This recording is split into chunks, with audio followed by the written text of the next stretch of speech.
Don't be afraid to have a party. You don't even need to be in the same place to have a party. All you need is something to celebrate. This video is for the party people and aspiring party people too. Today we're celebrating outdoor cooking. If you love smoky flavors, umami, and char-grilled goodness, keep watching. Coming up are 5 celebratory dishes that will make any grilling party amazing. Pair this kind of food with good wine and what you have is a family meal. Salud. Hey guys. Everybody's health. Yes. Yes. And a wonderful meal here.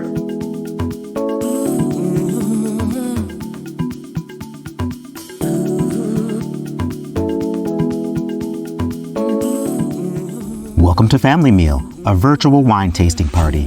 Each month I cook a 4-course meal and pair it with some fun wines. Then you get to watch as my friends tell me what they think about it all. It's July, the middle of summer. It's grilling season, so I'm serving a meal that's all about char, smoke, and high heat cooking. And the wines I've picked stand up to these full flavored dishes. There'll be 8 eaters enjoying this open flame feast with 5 recipes and 8 wine pairings. My first virtual summer grill party. As you know if you've watched before, Family Meal is about exploring food from different places and different times to understand how people make awesome food for the time and place they live in. Last month we looked at Frida de Knight's 1973 cookbook, Date with a Dish. Frida traveled all over the country interviewing Black cooks about their dishes and recipes. The result is a book of dishes you'll love. One of last month's eaters said the soup from that meal was the best they've had in their life. That episode includes 5 dishes and 7 wine pairings. If you want to see it, click here or look below for the link. In this episode, we're riffing on recipes from Milton Williams' 1981 cookbook, The Party Book. It's perfect for what I'm doing this month. I'm throwing a grill party at 4 different homes on the same day. Milton was the caterer to the stars in Hollywood in the 70s and 80s. He was known for throwing extravagant themed parties with live performances and over-the-top decorations. He got his first catering gig when the cook at the home where he worked got sick. No other restaurant could fill in so quickly, so Williams asked for the job and his career was born. His clients included folks like 4-time Academy Award-winning composer Henry Mancini and Aaron Spelling, the producer of the original Charlie's Angels, and many other famous people and dignitaries. But his cookbook isn't about throwing an extravagant gala. It's got recipes and dinner party menus that you can feed your friends with some good wine on a Sunday afternoon. And that's what inspired me about this book. I use this book to make food that's festive enough to call party food, but still doable for me, a home cook with a camera.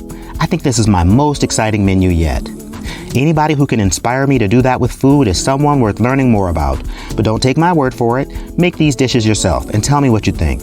Comment, like, and subscribe so I can see if these recipes resonate with you too. And make sure you hit the bell so you'll be notified of all Winosity's future videos. Ready to hear what's on the menu this month? Let's get into it. Salsify is the starting point this month. Yes, salsify. It's a root that tastes a bit like oysters. It'll be great in a dip with some smoked sour cream, all slathered on a bit of fluffy flatbread. If you watched a few months ago, you may have seen the Edna Lewis episode. She had a buttered salsify recipe in her book, so I'm combining her ingredients with Milton's menu and my grill theme to create something new. A dip in bread is a classic appetizer, right? This bread course will be great with sparkling wine. We'll be enjoying this dip with 2 chilled French Cremant. Oysters and sparkling wine are a classic combo. We'll see if this oyster-flavored vegetable works with these bright wines too. Next, there's an herbaceous grilled pork roll. It has fennel, a curry sauce, and a fresh herb salad. This dish has bright flavors plus smoky flavor from the grill. This dish will be paired with medium-bodied Pinot Noirs from California. Believe it or not, slightly chilled is the way to serve these 2 wines. I mean, it's 100 degrees outside, so putting them in the fridge for a bit is a good thing. It'll help their fruit flavors shine. I'm very excited by the main course this month. Admittedly, there's a few steps to this casserole dish. I almost decided not to make it because it takes a few days to make. I'm making cheese from scratch here, but I decided it's worth it. Why not make the food that makes you happy, that you'd be happy to serve to your friends? So I'm going for it. Okay, here's what's in the dish. It's a casserole of rutabaga gnocchi, smoked lamb, macerated tomatoes, and farmer's cheese. Each item will be made on its own, but I'll warm it at the end to get the cheese melted a bit and everything combined. The casserole will be served with a charred romaine salad. It's just what you think it is. Grilled lettuce and fresh herbs and a light vinaigrette. This salad will be great next to the intense casserole. Our main course this month will be paired with 2 bold Petit Sirah. Both are from California and have the power to stand up to this smoked lamb and grilled vegetables. I know the theme of this meal is high heat, but I thought a lighter dessert would be nice to end with after all of the smoked and charred flavors. So I'm going with a blood orange pie with torched Swiss meringue. This blood orange curd is tart and sweet. The meringue is sweet and creamy and has just a hint of charred flavor, so it is in keeping with the theme, but without being overpowering. It'll be paired with 2 Swedish rosé wines. Both are sparkling. One is lightly sparkling and one is fully sparkling, and they're both Italian. Does this menu sound like a party to you? It definitely does to me, but let's see if I can pull it off well enough for my friends.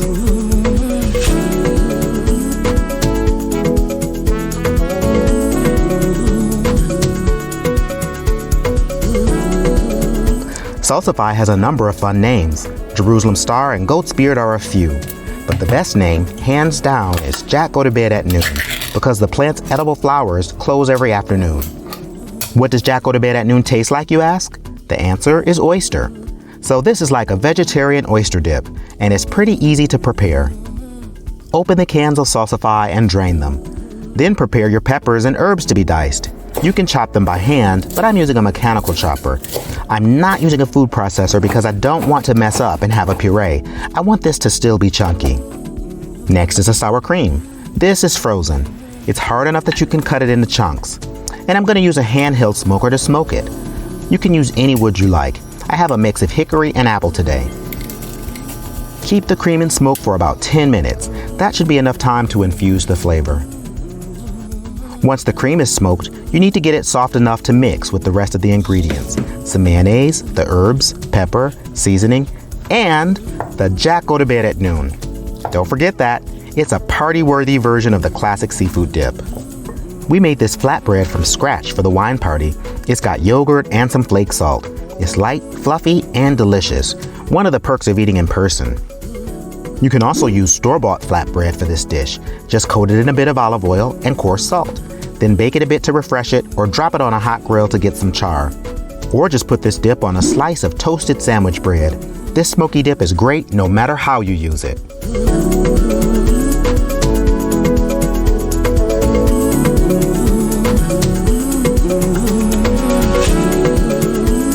We're having this dip with 2 Cremant. It's just sparkling wine from France that isn't from Champagne.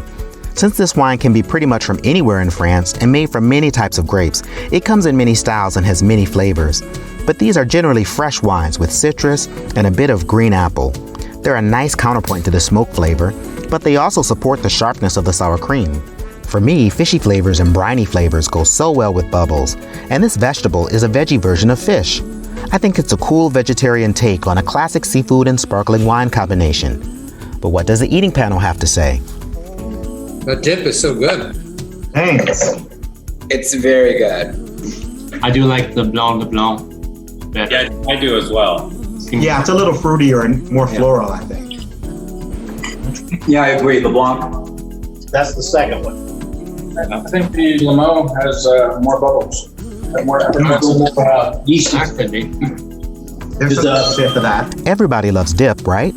I think this recipe is a keeper. Smoky, a bit sour, and creamy. It's super tasty.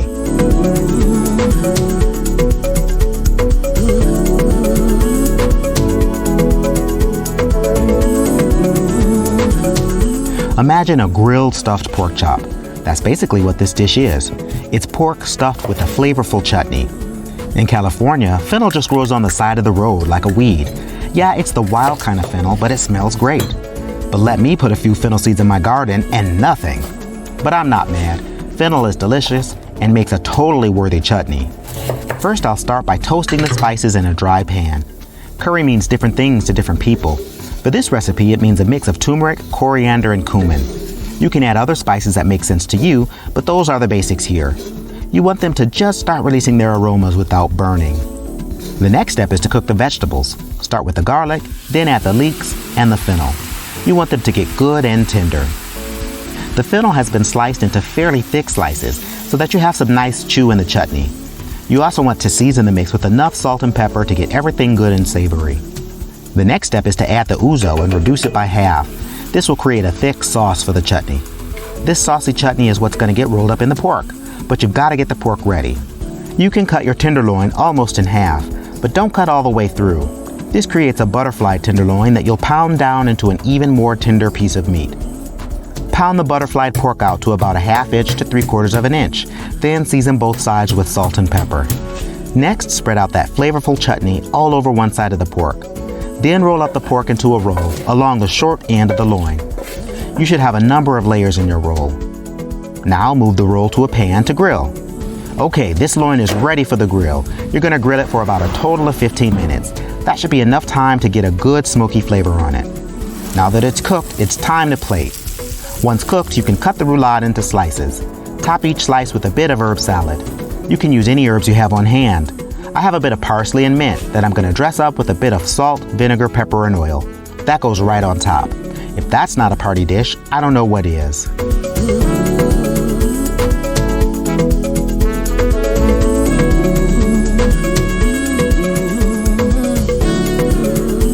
I paired this pork with 2 Pinot Noirs from California.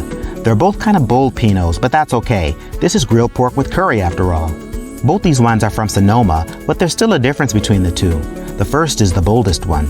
It'll definitely spar with this pork dish, hopefully in a good way, to create an intense experience. The second wine is just slightly quieter. It's like that sound when 100 people are singing, but it only sounds like one. We'll see which experience my friends prefer. I think they're both quiet, actually. They're smooth. Yeah. I'm not normally a Pinot person, but these are pretty good, I think. Yeah, I like. Yeah, I agree. The 6 degrees is a little sort of peppery. It's got, you can really taste that spice. Spring fennel chutney is so delicious. Yeah, great. Thank you. I mean, who doesn't love grilled pork and red wine? I think my friends were ready for a big punch, and I think that Pinot gave it to them.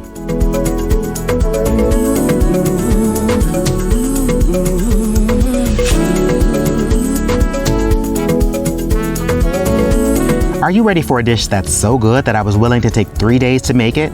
Well, I think it's good at least. Each component has to be made separately. Then you put it all together at the end. It's basically a fancied up casserole. The ingredient that takes the longest time is the cheese, but most of that time is aging. The rest of the recipe really isn't that hard. You start the cheese by heating salted milk over medium-low heat to a heavy simmer for about 30 minutes. While it's cooking, you want to stir it constantly, never let it get to a boil. After 30 minutes, turn off the heat and add vinegar slowly while still stirring. Keep stirring for about 10 minutes until curds form. Once you have a good number of curds, strain off the liquid into a towel-lined sieve. If you don't have a towel, you can use a clean but wet pillowcase. Squeeze the remaining liquid out of the curds with the towel. Get just as much liquid as you can out of there. I'm going to age this for a few days, but you can go for longer if you like. The next step is to smoke the lamb. I've made this recipe before, maybe about 10 years ago, and it was a hit. We'll see what people think today. We want a nice and juicy piece of lamb from this. In my opinion, marinating the lamb helps keep it juicy. I'll make the marinade by grinding some spices until a paste forms. Then I mix the spice paste into some olive oil. That's the marinade. These shanks are pretty lean, but if you use a fattier cut of lamb, you may want to remove some of the fat. Okay, I take the marinade and rub it all over the lamb. I'm gonna let the lamb marinate for about an hour. You could go as long as a day if you wanted. After the lamb is marinated, I'll smoke it for about 4 hours at 250 degrees. Doesn't that look amazing? It's glistening and covered in tasty spices and herbs. I'm gonna chunk it up so it's ready to be added to the casserole, and I'll make sure to save some of the juice from the lamb. The pasta I'm making next will soak up all that sauce. On the menu for today it says sweet pasta. I put that because it's shorter and I was running out of space. There's a lot of ingredients in this dish. But growing up, this veggie was called rutabaga. It's literally a cross between a turnip and cabbage and tastes just like that. Kind of like a Brussels sprout met a radish and fell in love. My mom would serve rutabaga up like mashed potatoes or in cubes with some butter and salt. But today we're going to use it to make a gnocchi. Start by wrapping the rutabaga, potato, and garlic in foil. Wrap them separately and bake them until they're tender. The garlic will be done in 40 minutes. The potato will take about an hour. The rutabaga will be done in 90 minutes. After they're cooked, mash the roasted vegetables with seasoning and a beaten egg. After that's all combined, add the flour in batches until a dough forms. Roll the dough flat about 1/2 inch thick. I'm using a floured cutter too to keep the gnocchi even. Then I'm cutting them into quarters. Now that these are all formed up, I'll fry them in batches. It only takes 3 to 4 minutes to cook them, and they're golden brown fluffy pillows. The last component of the casserole is the macerated cherry tomatoes. This is super easy. If you have small tomatoes, all you do is prick each tomato about 3 times and drop them in some balsamic vinegar. The holes help the balsamic penetrate into the flesh. But I have larger tomatoes, so I'm quartering them. Let that sit for at least 20 minutes, but not so long that the tomatoes get soggy. This component adds acidity to the dish. Okay, let's put it all together. Right before serving, combine all of the ingredients in a casserole pan and heat them up a bit. About 15 to 20 minutes at 350 degrees should be enough.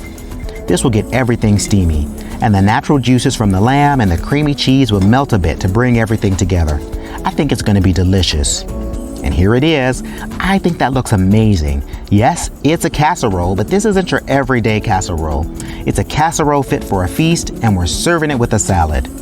This salad has got a bit of charred flavor and some fresh herbs. I'll start the salad by making the dressing and marinade. The dressing is simple: salt, pepper, vinegar, and a bit of oil. Then there's the marinade for the lettuce, made by making the other half of the oil salt and pepper. It helps the lettuce to not dry out into a crisp while it's grilling. After coating the lettuce, grill the heads for 1 to 2 minutes on each side until grill marks appear. After the lettuce cools, cut it into bite-sized pieces. Do the same with the fresh herbs, but if the leaves are small enough, you don't have to cut them. Then mix all of this in a bowl.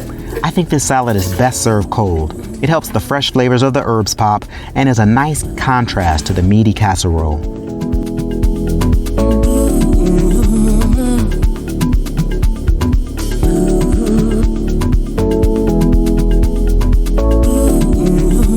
I'm serving these dishes with 2 very aggressive Petit Sirah.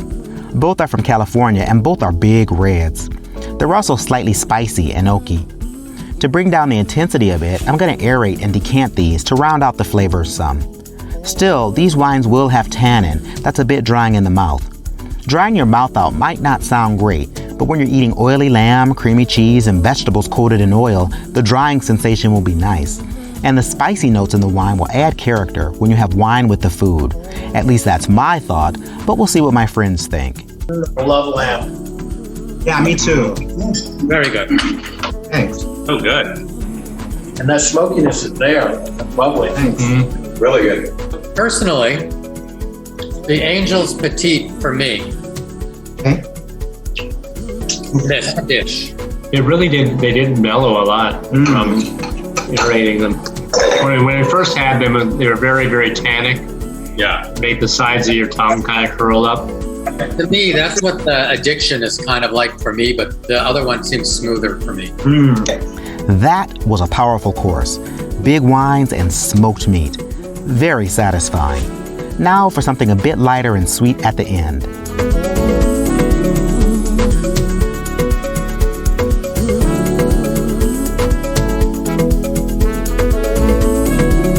I wanted to stay in the high heat theme, but have a dessert that's still refreshing. So I'm making a blood orange tart with torched Swiss meringue. There's the tartness of the citrus in this recipe with just a hint of smoke and char in the meringue. I'll start with the crust. It's sweet and buttery.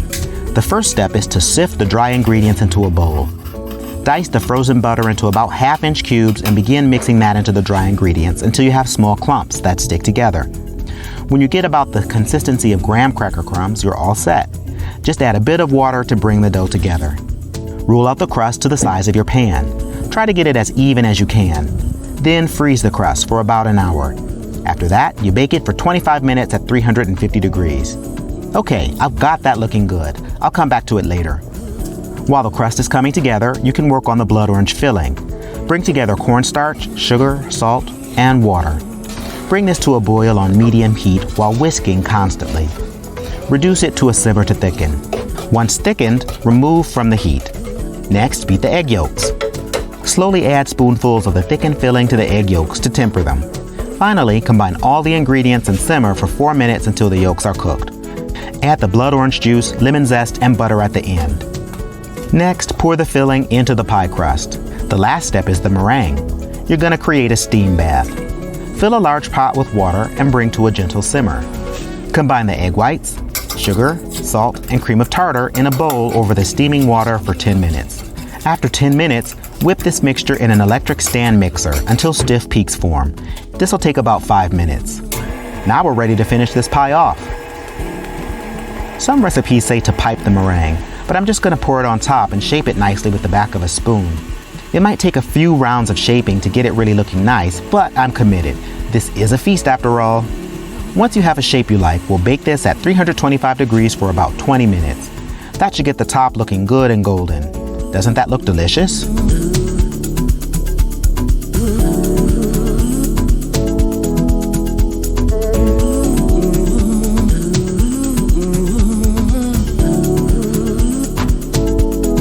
I'm serving this pie with 2 rosés from Italy. Both are sparkling, but one is just slightly sparkling. The other is fully sparkling. I'm looking for a bright, high-acid and fruity wine. That should pair nicely with this blood orange curd. These wines are tangy, just like the curd. Let's see what my friends think. The pie is very good. It has a lot of its own sweetness. That's why I think I like the dolce with it. Yeah. This one was advertised as sweet, but The Castello holds up better to the actual dessert, I think. yeah. I would agree. Oh, I prefer the Castello.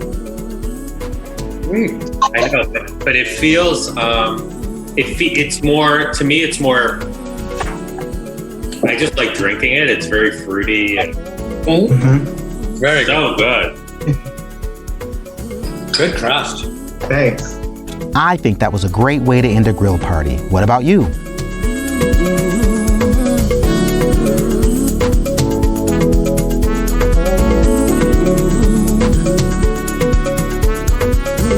So there you have it. I made 5 dishes inspired by Milton Williams' 1980 cookbook, The Party Book. I made salsify and smoked cream dip with bread, a pork roulade with curry fennel chutney, a smoked lamb casserole with farmer's cheese, and a blood orange meringue pie. Milton Williams' cookbook really got me into a celebratory mood. Many of the recipes will be familiar to you if you've ever cooked food from the 80s. It's the kind of food my mom cooked for small family events or weekend picnics. But it's also possible to reimagine these recipes for a wine party. That's what I did here today. But you don't have to wait for a wine party. There's always something to celebrate. It doesn't have to be a big event or even a holiday. I say find something to celebrate every day. I think I'm gonna do that too. A charred romaine salad with macerated tomatoes and a few bits of cheese would be a great and healthy celebratory meal you can whip up any day.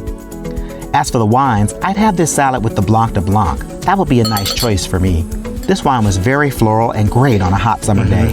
This was my favorite sparkling, but the Limoux was also a hit. Both are great wines for a celebration. If you're a Pinot Noir fan, the 2 we tasted today were excellent, as per the eaters. You can't go wrong with either, but I lean towards the 6 degrees. They're both fruity, but big enough to stand up to grilled flavors. So that was episode 5 of Family Meal and our wine pairings. I hope you enjoyed it. If you did, like and subscribe. Make sure you hit the bell to get notified about upcoming episodes. And don't forget to share Family Meal with your friends. If you want these recipes, you can find them on the blog at winosity.com, where you'll find other food and wine pairings. And you'll also find the Winosity app there, where you can keep track of the good wines you discover out in the world and get wine recommendations based on your preferences. I hope you'll join us in late August for the next episode. I'll be cooking recipes from Barbara Smith's 1999 cookbook, Rituals and Celebrations. Her life was very eclectic. There's so much to say about her, but I'll just draw a couple of analogies to suggest the kind of person we'll be drawing inspiration from. She's been called the Black Martha Stewart. In the past, you may have called her a Renaissance woman. In the 2000s, she might have been referred to as a slashdot entrepreneur. Today, you'd call Smith a lifestyle influencer, and she'd probably have millions of Instagram followers to prove it. She was a model, restaurateur, and a TV talk show host. She also had a home decor line and a successful series of cookbooks. She did so much that I'm sure there will be a lot to inspire us for the August episode. Thanks for watching, folks. Bye.